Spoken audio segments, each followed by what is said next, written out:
Por escrito. Por escrito. Bienvenidos a un programa más de Por Escrito. Estamos en Radio Anáhuac y el día de hoy nos acompaña... ¿Qué tal? Estamos en un lugar de privilegio. Mi nombre es Cecilia Durán Mena y estamos transmitiendo desde el Centro Histórico de la Ciudad de México, en el Centro Cultural España, nos da la bienvenida a la Mediateca y... Mi nombre es Cecilia Durán Mena, seguimos atrapando lectores para nunca dejarlos ir. Un servidor, Juan Carlos Padilla. Por favor, síganos en nuestras redes sociales. Estamos en Facebook Por Escrito MX, en Twitter, @por escrito_, en Instagram, Revista Por Escrito. Pueden seguirnos también en nuestros canales para escucharnos y vernos en Por Escrito por Spotify y Revista Por Escrito en YouTube. También pueden seguirnos, por favor, en la página web www.porescrito.org. Estamos en un escenario especial porque tenemos, como siempre, un programa especial. Vamos a nuestros pretextos literarios. Pretextos literarios. Ya en nuestros pretextos, mi querida Ceci, ¿cuál es el pretexto del día de hoy? Pues mira, ya que estamos en el Centro Cultural España y que estamos en el Centro Histórico de la Ciudad de México, ¿qué te parece si hablamos de la Nueva España como pretexto literario? Es un pretexto fascinante, es lo que comienza a tejerse como nuestra mexicanidad, mi querida Ceci. Hay muchísimos esfuerzos por tratar de describir quiénes somos, qué somos, y todo comienza precisamente en este encuentro de culturas, haciendo alusión a Jorge González Camarena, con estas pinturas del choque de dos culturas. Es este encuentro y es este el gran comienzo de la literatura en nuestro continente también. Sin duda, y es que, a ver, ¿qué es la Nueva España? La Nueva España es este nombre que se le dio al territorio que correspondía al virreinato, que era una entidad política y administrativa establecida por España desde la península en el siglo XVI, en lo que hoy conocemos como México, pero que también incluyó parte de Centroamérica y los estados del sur de Estados Unidos. La Nueva España se convirtió en un pretexto literario debido no solamente a su importancia histórica, pero sobre todo a su importancia cultural. Durante el periodo colonial, la literatura en la Nueva España se convirtió en un medio para explorar y representar esta realidad de la que hablaba Juan Carlos en el contexto colonial, así como expresar ideas, reflexiones, críticas sociales y culturales. Bien, el origen de todo esto, y además creo que es bien interesante y bien importante también entender lo que está ocurriendo en Europa, mi querida Ceci. Sí, claro. En el tiempo en que se da la conquista de la Nueva España. Hablamos de un Cristóbal Colón, 1492, descubre América, 1519 viene la conquista con Hernán Cortés, un Hernán Cortés que además quemó las naves para no rajarse, para no echarse para atrás, y entonces empieza este intrincado. Pero ¿quiénes son las personas que vienen también a nuestro continente? Eso es importante. Debo decirlo, en algún momento ya lo había confesado, yo desciendo mucho de esas personas, que muchos eran gente que perdió su casa, muchos judíos, por ejemplo, exiliados de España, en el mismo 1492. Había gente aventurera que no tenía espacio. Estamos también hablando del inicio de la Reforma Protestante, y entonces también se da con mucho ahínco una conquista religiosa. Y es la religión, es la cultura, mucho de lo que va a empezar a escribirse precisamente en los años del virreinato en la Nueva España. ¿Y con qué se topan, mi querido Juan Carlos? Se topan con una riqueza muy especial. Ellos en realidad llegan aquí también con un afán de conquista muy, muy fuerte, pero se topan con que las personas que vivían aquí ya tenían una cultura, ya tenían sabores, ya tenían ritmos, ya tenían ciencia, ya tenían de todo. Y entonces, ¿qué es lo que sucede? la gente que llega de la península, los que ya nacen aquí, empiezan a tomar todos estos pretextos porque quieren dejar un testimonio de lo que encontraron y de las transformaciones que se van dando.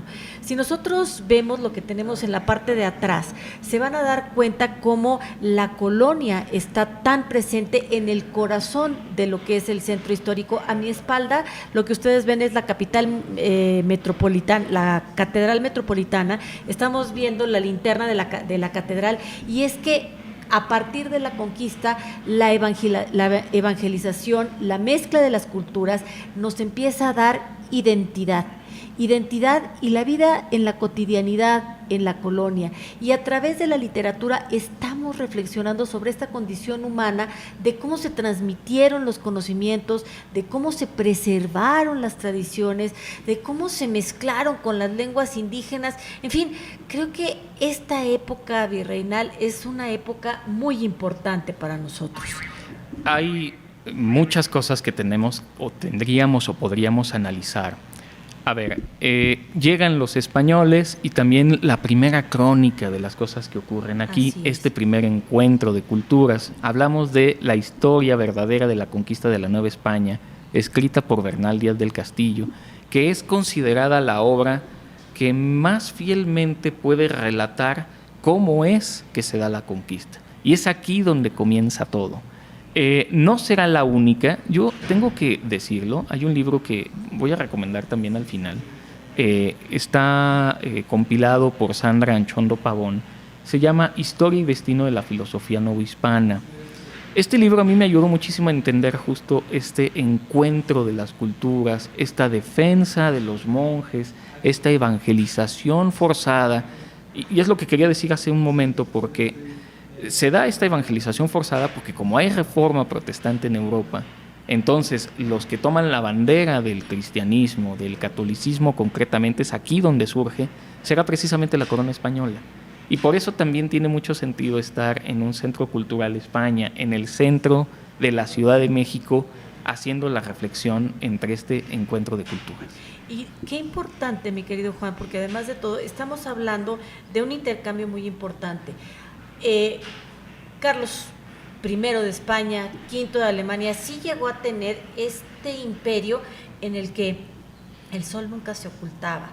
Pero, ¿qué sucedió? O sea, sucedió que la riqueza que venía de México, sus minerales, especialmente plata y oro, empezaron a ser exportados hacia allá, pero también toda la riqueza natural que teníamos, y entonces se empieza a dar un intercambio muy, muy interesante, porque gracias a la Nueva España es que España como reino y como imperio empieza a tener todo este brillo, toda esta grandeza. Entonces, sí creo que esta mezcla es algo muy importante de lo que debemos estar hablando siempre. Y finalmente en historia es la manera en que se va tejiendo. Quisiera también, yo sé que estamos apenas en la primera sección, pero valdrá la pena ir haciendo recomendaciones. Y como sí comienza todo con la conquista de la Nueva España, hay que hablar, bueno, ya dije de Sandra Anchondo y esta compilación de la historia y destino de la filosofía novohispana.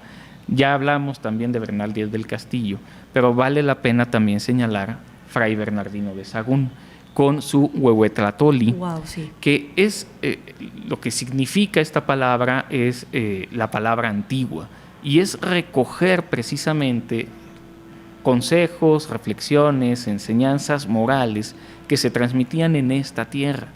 Son esas enseñanzas morales las que van a entrar en contacto y en choque con el cristianismo ferviente que traían los españoles, que como había guerra en España de religión, pues de alguna manera la trajeron aquí, con más o menos intención, pero es justo por eso que se da este encuentro.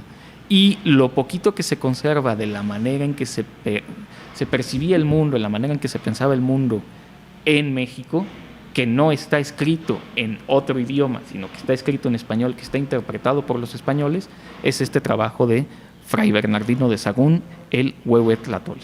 Y es, yo creo, la combinación entre la sorpresa que se están encontrando y el preservar esto que había, como también de otra forma fue copiar un poco lo que estaba sucediendo en España. Realmente el barroco que fue esplendorosísimo en la península, aquí en México llega a tener a la máxima representante, que es Sor Juana Inés de la Cruz. Y ya estaremos hablando también de eso en conversaciones. Ahorita se nos está terminando el tiempo de esta sección, pero pues nuevamente es esta invitación. Estamos nosotros abriendo las puertas de la cabina, estamos visitando lugares nuevos, estamos tratando de atrapar lectores para nunca dejarlos ir, pero también contagiar la cultura y el gozo que en este caso el pretexto literario nos da de más bien abrazarnos en lugar de rechazarnos, que es lo que muchas veces allá afuera está ocurriendo. Amén, que eso suceda. Vamos a la siguiente sección.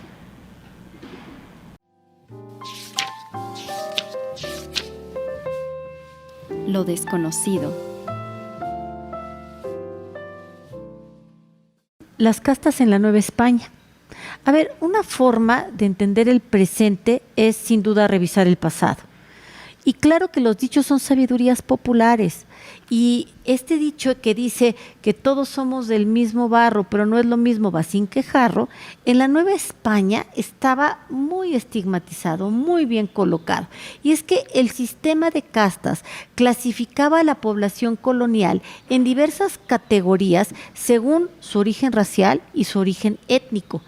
Déjenme platicarles un poquito cuáles eran estas castas, digamos como si fuera una especie de pirámide que iba de lo superior hacia lo inferior. Y claro que hasta arriba en la punta de la pirámide estaban los españoles, los peninsulares, que eran los colonizadores de origen español que ocupaban el estatus más alto en la jerarquía social y gozaban de privilegios políticos, económicos y sociales. Enseguida venían sus hijos, que se denominaron como criollos. Estos eran los españoles nacidos en América, descendientes de los colonizadores, y aunque tenían una ascendencia española, a menudo se les negaban ciertos derechos y ciertos cargos públicos importantes en comparación con los propios peninsulares. Luego venían los mestizos. Este ya era otro escalón. Eran las personas que ya tenían una mezcla. Generalmente eran españoles con indígenas. Los mestizos ocupaban una posición como de media tabla, como intermedia en la jerarquía social, y solían trabajar en una variedad de ocupaciones, desde la agricultura hasta el comercio y por supuesto la artesanía. Luego vienen otros que son los castizos. Los castizos eran personas de ascendencia mestiza, es decir, hijos de mestizos que se casaban entre sí. Aunque su ascendencia era mixta, los castizos eran considerados de sangre más pura que los mestizos y disfrutaban de un estatus social ligeramente superior. Los indígenas eran los nativos de la región, los pueblos indígenas de la Nueva España, y aunque se consideraban ciudadanos, los indígenas enfrentaban, como actualmente lo vemos, discriminación y restricciones en sus derechos, y a menudo se les exigía pagar tributos y trabajar en encomiendas o en haciendas. Los negros eran las personas de ascendencia africana y en su mayoría estaban esclavizados. Los negros ocupaban una posición inferior en la jerarquía social y eran sometidos a la esclavitud y a la discriminación social.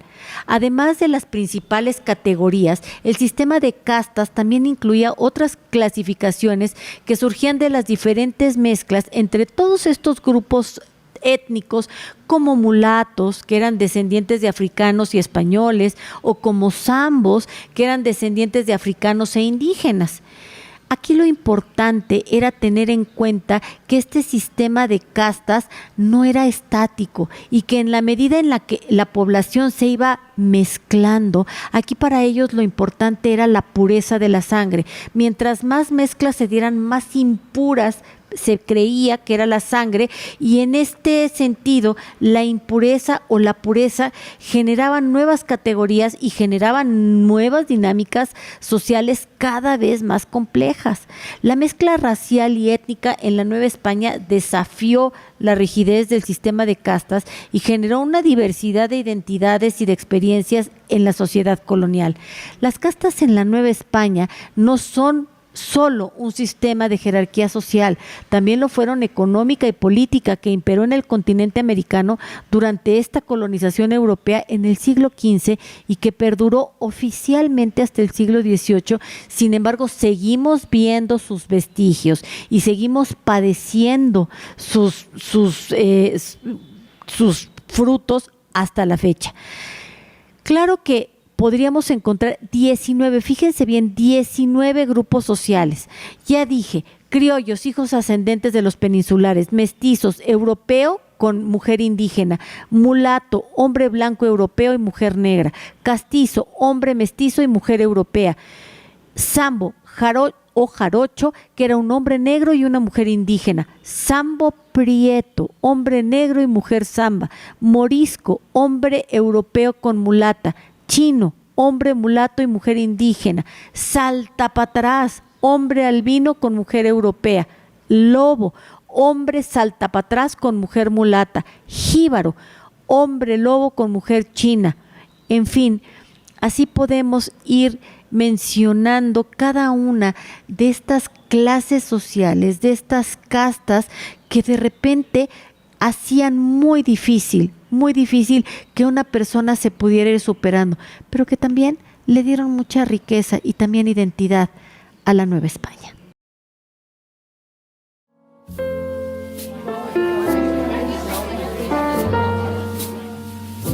Conversaciones.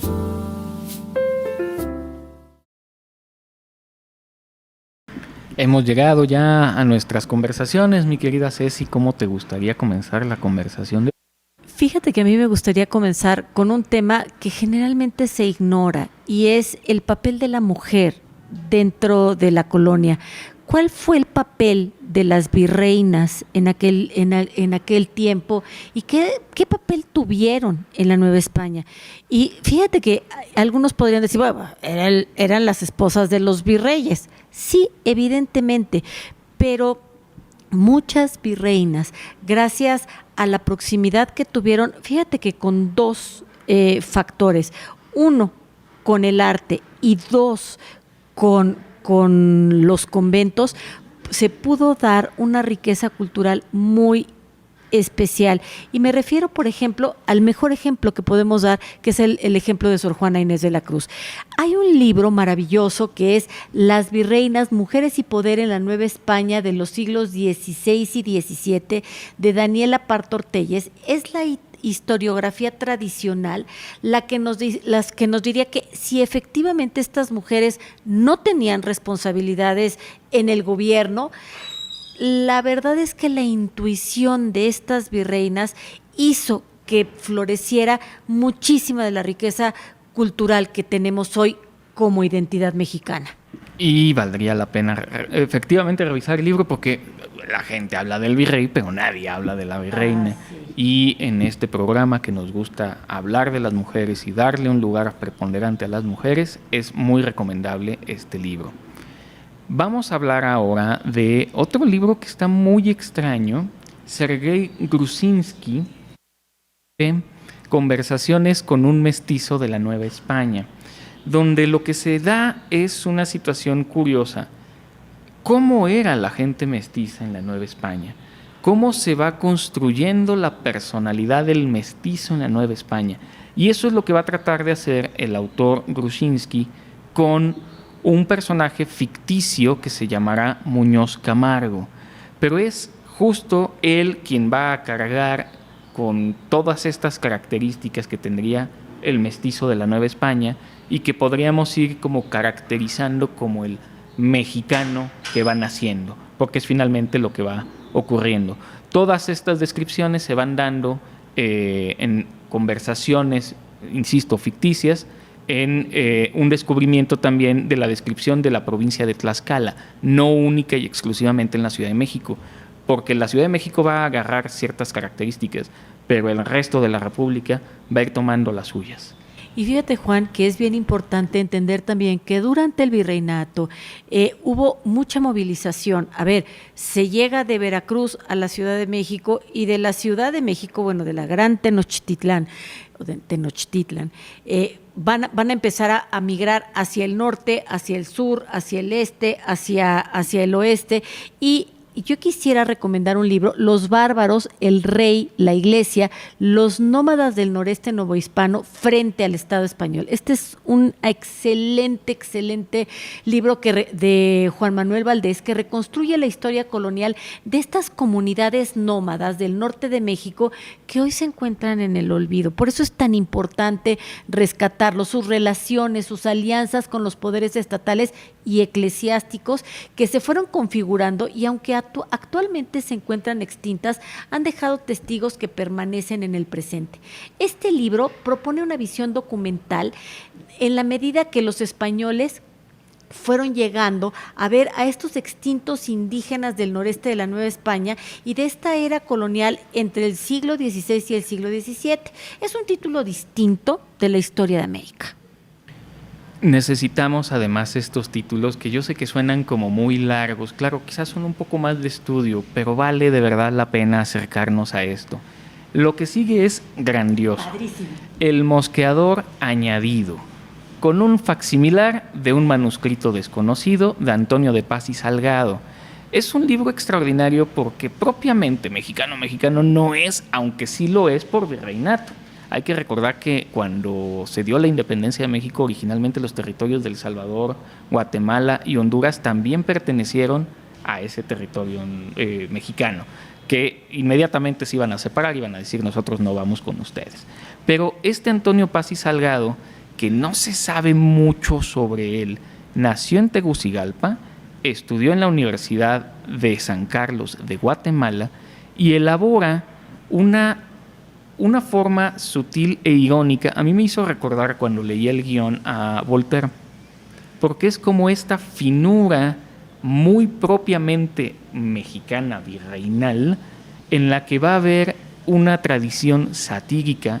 En México somos satíricos. Vamos a ver cómo la novela también está emparentada con el nacimiento de México, y es una sátira, pero es una sátira inteligente, una sátira, nos dice el guión, similar a la de Erasmo de Róterdam, que dicta instrucciones prácticas para deshacerse de personas impertinentes en esta época, en un empeño por hacer una sociedad diversa.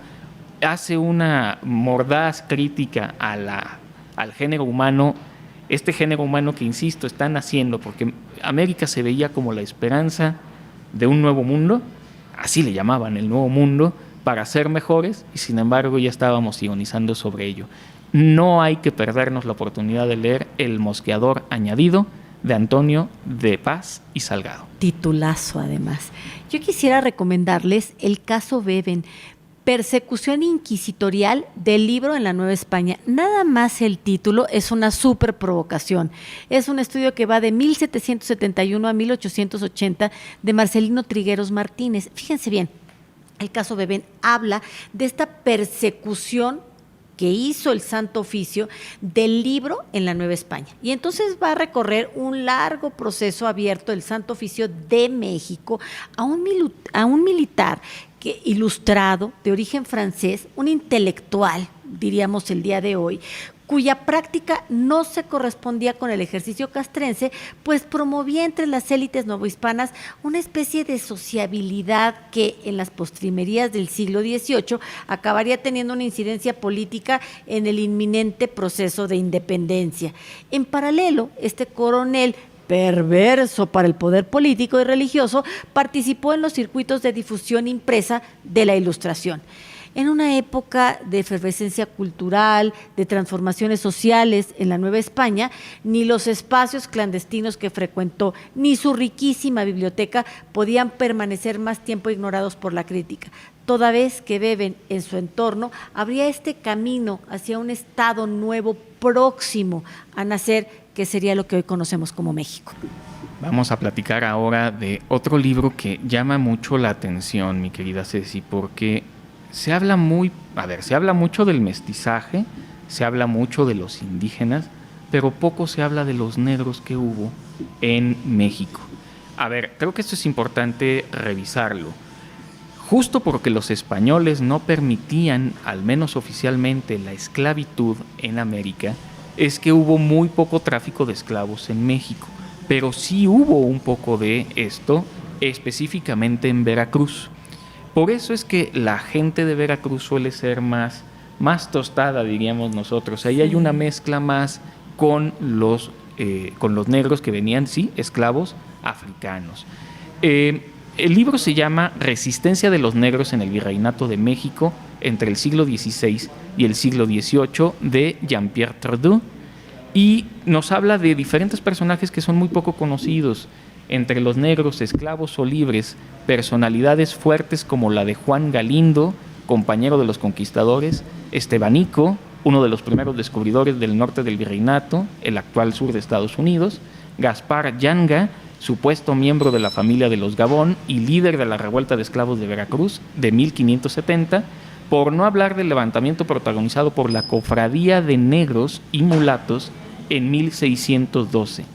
Creo que es un episodio de la historia bastante chiquito, pero que vale la pena también analizar. Ay, sin duda, sin duda. Y bueno, ahora yo les quiero recomendar, a mí me obsesiona el papel de la mujer, siempre. Y yo quisiera recomendarles La mujer peninsular en la Nueva España, de Lucas Mantojo Sánchez. Este libro se trata de una tesis doctoral y es un análisis histórico de estos perfiles jurídico y socioeconómico de la Ciudad de México entre 1521 y 1600. Es un trabajo de investigación en el que se analiza el progreso socioeconómico de la mujer peninsular en la Ciudad de México en este periodo. La investigación pretende ser transversal, dedicada al estudio del papel de la mujer peninsular en la capital de la Nueva España mediante una perspectiva panorámica. Para tal fin se analizan el marco histórico jurídico en el que se encontraba el sexo femenino antes y después de su traslado al virreinato. ¿Cuáles fueron las causas por las que decidieron venir a este territorio y en qué forma una mujer debía proceder para lograr los permisos, escuchen, los permisos oportunos? Asimismo, se pretende dilucidar el índice migratorio femenino a la Nueva España en este periodo y analizar estos perfiles también, además de socioeconómicos, profesionales de estas mujeres que llegaron a radicar a la Ciudad de México. En definitiva, pretende dar a conocer una manera integral de estas mujeres que vivieron en la Ciudad de México en aquellos años.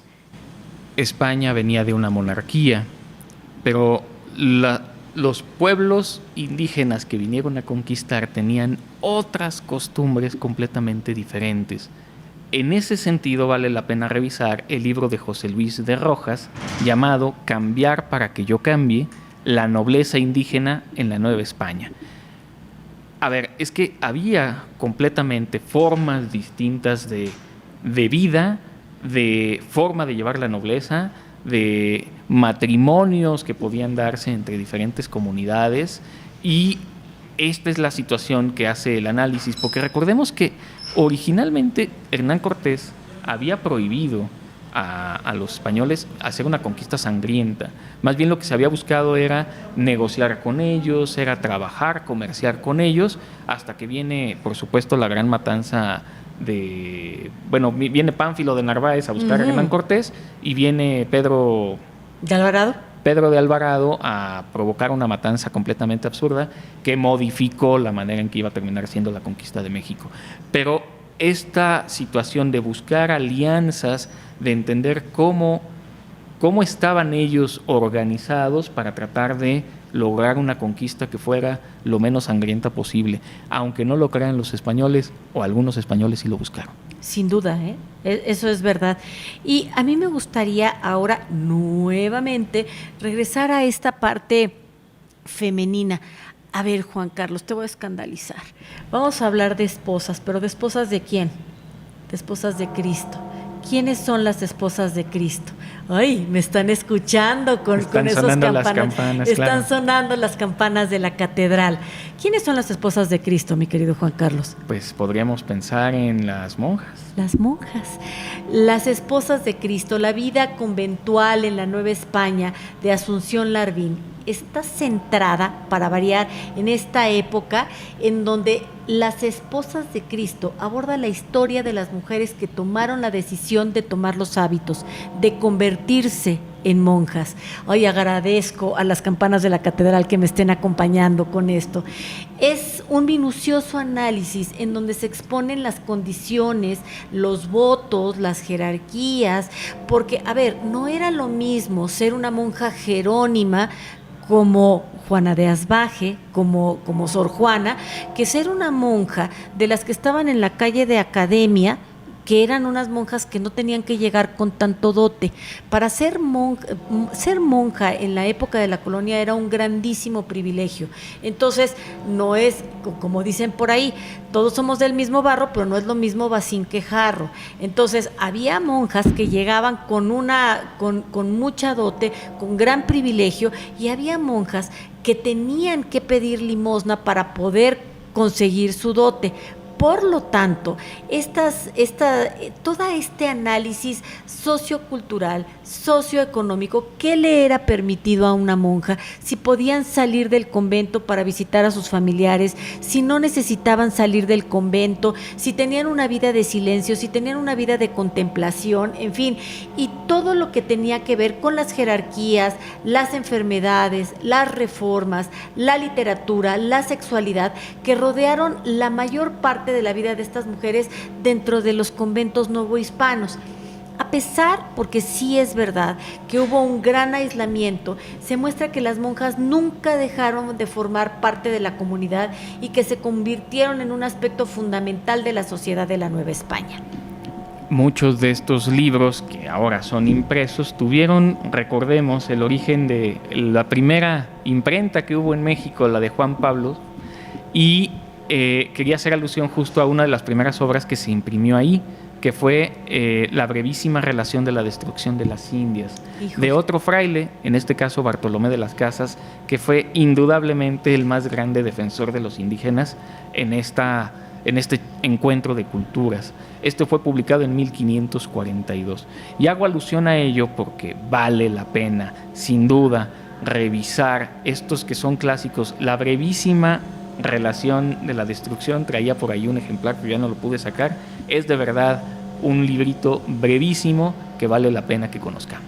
Y a mí me gustaría hablar de algo muy, muy importante, que es el romancero mexicano. ¿Por qué es importante el romancero mexicano en la literatura novohispana? Porque es una recopilación de todas estas melodías populares que retrataban la vida cotidiana, las leyendas, las tradiciones de esto que ya se va forjando como el pueblo mexicano.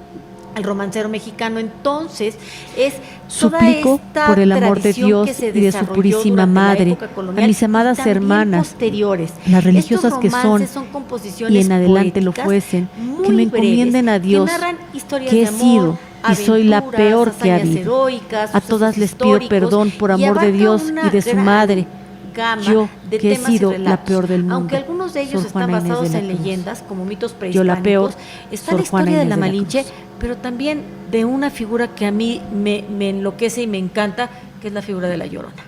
Sin duda, con la gran... Bueno, es que al final también se hace un poco mito de la Malinche, ¿no?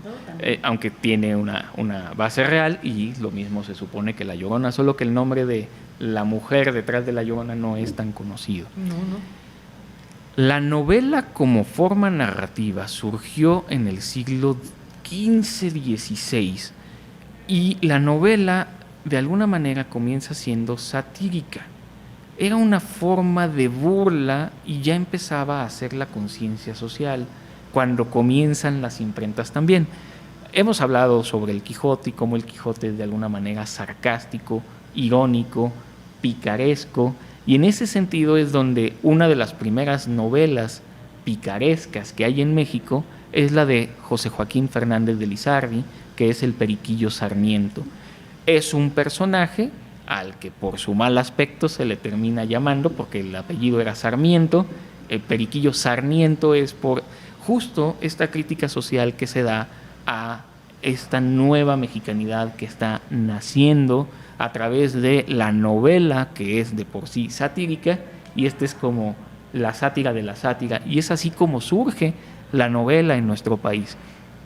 hay mucha asociación. Nosotros también tenemos a muchos personajes de tradición popular. Estoy pensando en el Gandallita, estoy pensando en pues, el mismo Cantinflas, que representa mucho esto. Claro, los orígenes son estos. Si nosotros comprendemos los orígenes de nuestra literatura, vamos a poder entendernos mejor el día de hoy. Y fíjate que como comentario final quisiera decir que lo sorprendente es que el Periquillo Sarmiento ya desde entonces está hablando de temas de corrupción, de hipocresía, de manipulación, de injusticia social, de desigualdades en la sociedad colonial, y cómo llegaban los virreyes a hacer promesas que después no cumplirían. ¿Te suena, mi querido? Uy, me suena muchísimo, y quisiera hacer alusión, vale la pena mencionar a Edmundo O'Gorman, La supervivencia política novohispana. En México hemos tenido mucho este encuentro entre si nos conviene la monarquía o si nos conviene una monarquía centralista o un federalismo. Ese ha sido el jaloneo, pero ese ha sido el jaloneo de toda la vida en México, y quien lo analiza muy bien y de fondo y en una época fundamental, que es cuando venía Maximiliano, fue Edmundo O'Gorman, y estaba tratando de rescatar la supervivencia justo política novohispana. Pero pues vamos a despedir el programa, mi querida Ceci. Ay, estamos muy agradecidos con el Centro Cultural España, con la Mediateca, y estamos aquí atrapando lectores para nunca dejarlos ir en un escenario maravilloso. También escritores, no se olviden de mandarnos sus escritos. Quiero sí recomendar, vale la pena, 2 series mexicanas, Hernán, la serie, y la serie de Juana Inés. Creo que vale la pena mencionarlas en este momento. Un servidor, Juan Carlos Padilla, también se despide, no sin antes agradecer a todo el equipo de trabajo. Es bien complicado luego llegar a estos escenarios y revisar cómo hacerle. De verdad, muchísimas gracias a Mariana Velázquez, a Natalia Cobo, a Valeria, a Lalo. Gracias por hacer esto posible, que su vida literaria sea gozosa. Ultimátum. Suplico por el amor de Dios y de su purísima Madre a mis amadas hermanas, las religiosas que son y en adelante lo fuesen, que me encomienden a Dios, que he sido y soy la peor que ha habido. A todas les pido perdón por amor de Dios y de su Madre, yo que he sido la peor del mundo, Sor Juana Inés de la Cruz. Yo la peor, Sor Juana Inés de la Cruz.